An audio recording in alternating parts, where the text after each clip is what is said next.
The year was 2001. My parents decided that they needed a date night and left me home alone, a 15-year-old in Tucson, Arizona. They left with the parting words, "Son, do not burn the house down." And off they went, and 2 hours passed. It's important to note that we had one of those houses with the two front doors, the wooden inner door and the screen door. That's important. But the hours passed and I'm watching TV and I hear a scratching at the door.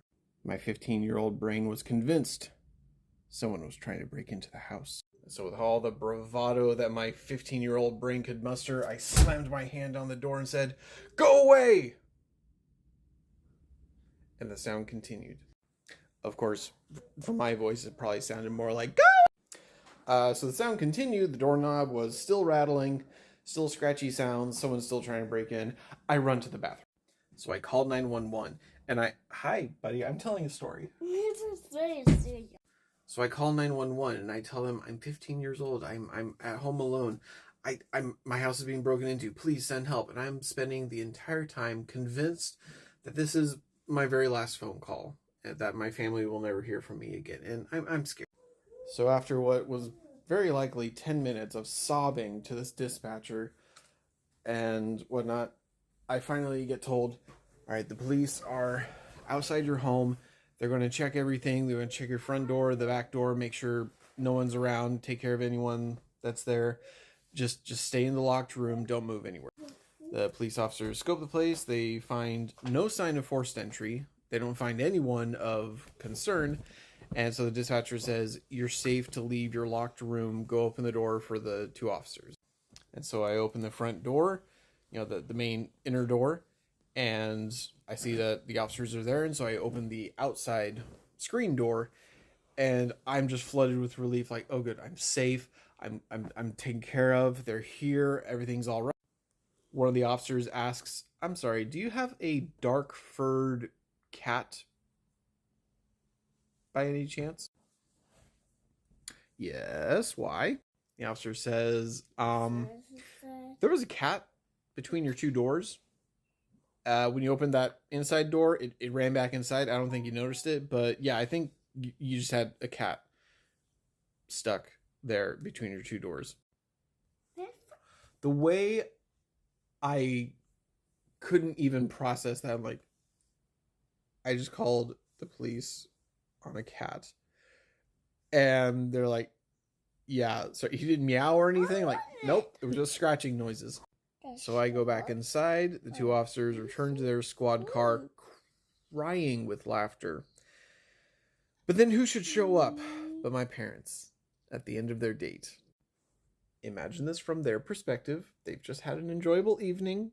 They've just had what would be characterized as relaxing, to come home to a literal police car in front of their house late at night with its lights on, up on the curb, and no context. My mom did not even wait to get out of the car. She just bam, like, "David!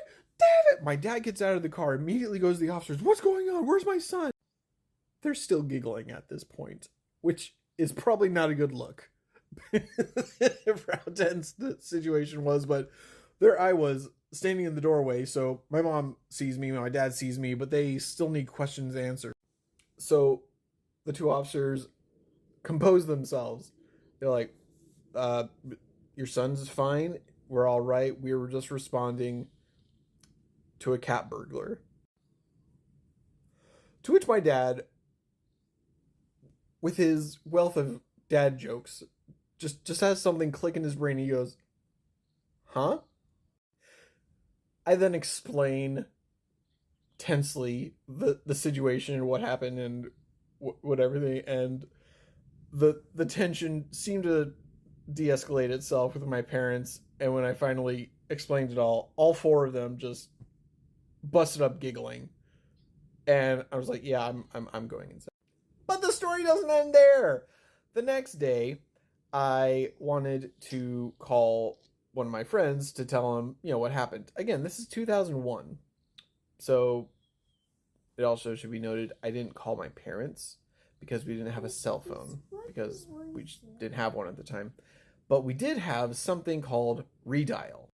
If you're unfamiliar with a house phone and how redial works, or at least in that time, you just push the button and it redials the last number you called. So the number I thought I was calling was my friend who I had called the previous day, but instead I hit redial and I hear, Tucson Dispatch, what is the nature of your emergency? So I hang up the phone and actually call my friend. I was unaware at the time that when you ding dong ditch call 911, they send someone to your house to check on you. So while I'm explaining the story to my friend and he's having trouble breathing because he can't prioritize breathing and laughing, we get ding dong. My mom answers, and it's the same two officers from the night before. Hi, ma'am. No. Cat still giving your son trouble? So I am certain that somewhere in the Tucson precinct, somewhere there, they still tell this story reverently at every given opportunity, and they are right to do so.